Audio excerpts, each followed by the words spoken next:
everybody, this is Copycat Trader, and I'm going to show you a day trade, a couple of day trades that I did today. I made $225 on NVDA and still counting, and I made $70 or over $70 on Google topping tail. So here was the level I was looking at on NVDA. NVIDIA is at its all-time highs, and I was looking at the all-time high that was made on yesterday, essentially, but in the overnight hours and the pre-market hours, it got up to 606.33. So I was waiting for it to break that level of 606.33 and see whether or not it could run more. And the way that I work them is, and I'll go ahead and start this video so you can actually see it happen, but the way that I work them is that I actually take the 606.23 and I put it, mark it as a line, and then I hit market limit on Interactive Brokers. It's one of the great ways of putting out a trade. And I hit market limit in order to take the trade on the opening range break or range break. And then I set my stop a specific level below that of what I'm willing to lose. And then I double the amount that I'm going to take the first half off the table. So in this case, I was willing to lose $1.50 and I made $2, a little over $2. So I took it right around in here, 606.57. And I made 608 was my first sale of 35 shares. So I only had 70 shares in the whole thing. And then after that, first 35 shares came off. The next 35 shares I sold for $4 gain, and I only sold half of these. So the first half goes off at double what I expect to lose. The next half goes out at quadruple what I expect to lose.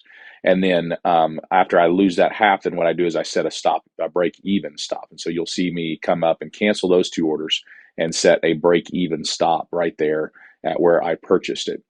I'm also taking a Google trade right over here. So there's a Google short on a topping tail that I'm looking at taking here. And so I just set up a limit here just for 200 shares. Whenever I do topping tails have a lot less success rate than what regular trades do. So I take the risk off by reducing my share size. So I only did 200 shares on here, and then my stop is right at the top of the topping tail. As you can see, NVIDIA is still running up at this point, and I've got my hand over a sell button on another screen just in case it does come down here. I'm not going to let it go against me, but I know that probably the lowest it's going to go, unless the market really goes down, is going to go down to the break-even point. Excuse me, the top of the range that NVIDIA has made. These are all-time highs here. So the previous all-time highs right in here, right where I bought at, and it's all-time highs. If it comes back down, it's probably going to retrace to here or to here, and then it's going to go back up. But I still do not don't want it to go against me. So I set up a sell stop limit here for 17 shares, which is what I have left over, and I'm just going to let it run, and I'll show you where I get out of that here in just a minute. But you can see in Google, I just got to a 50% retrace and probably about a 60% retrace right here on Google, and I'm looking for that topping tail as my stop out, just 200 shares, all I'm going to look for, and only about 60 cents, but I wind up not actually getting the full amount on here, which you'll see here in just a minute. I sped up the video quite a bit. You can watch it if you'd like, or you can just kind of fast forward, but you'll see the NVIDIA going up and the Google reacting. I also set up a Google short, continue short at the top of the topping tail, and just so that I could add to it if I needed to and get a little bit better of a position. But you can see the Google topping tail is coming in real nicely, excuse me, and the NVIDIA is marching up, which is exactly what I hoped it would do. The good thing about the orb or the opening range break strategy is that if you get into a good uptrend or a downtrend, if you're reversing it and going the other way, if you get into a good trend, then you can leave it over for the next day or night, just trying to, or the next day of trading, trying to capture an uptrend. It's a good way to get into a stream of an uptrend. So that's what's so good about the orb. And here I'm in Google. Google's coming down to my level. However, I did not take the whole thing. Was not able to capture this here at 148.45. I actually, for those of you that watch me on other day trades, I get nervous watching the market breathe, and the markets do breathe. And so as it breathes, and I notice that it's not coming below a certain level, and the Qs are not moving, which these two are related, then I wind up getting nervous, and I'm going to take this level and slide it up there and get out early. soon as it begins to come up. And it's a good move. You'll see it later. Not always does that work out. A lot of times my own fears get in my way. But this particular time it works out, and you'll actually see Google is going to rocket up and take out that topping tail high real easy. But NVIDIA goes up and it continues up to my next level that I'm going to be looking at is probably the 620. I think is where I get out of another portion of my shares, and then the rest of it I'm going to let it run. So at 620 it comes up, and it takes its time, meanders up and down. So you look at that on Google, see how it takes out that topping tail after that pullback. So I'm glad I got out here when I did. And that just comes from experience of watching Google. What I'm doing here is I'm looking at a wedge that NVIDIA was making, trying to determine if it really is going to pull back at 620. And I came to the conclusion 620 is the next even number, or big even number, that Google's going to, or that NVIDIA wants to go to.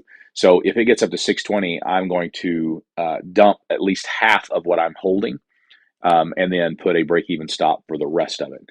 So I looked for that 620. It looked like it was going to pull back, and I wasn't going to get that, but I wound up getting it anyway. Apple made a topping tail at the same time. I saw that on another screen, and so I decided if it makes a retrace up to the 618, then I would take a topping tail, and I actually wound up doing that, and it's actually still on at the time of making this video.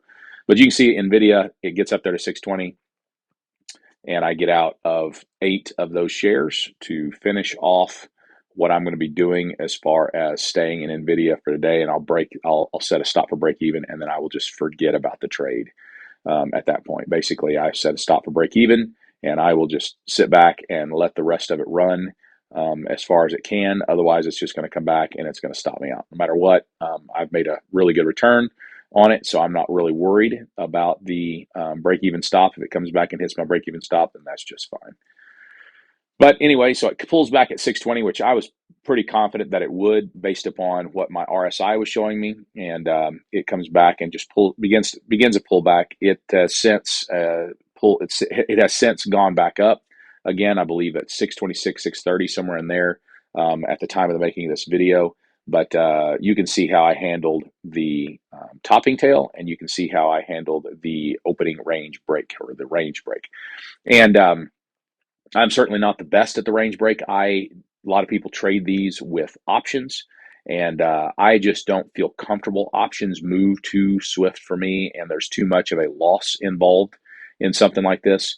So again, what I do with the range breaks is I say this is the maximum I want to lose, and then I set a stop for that maximum, and then I set my profit for double what that loss is. So if my there's the amount that I made on NVIDIA. So $225 and still counting. So you can see the realized P&L is $225.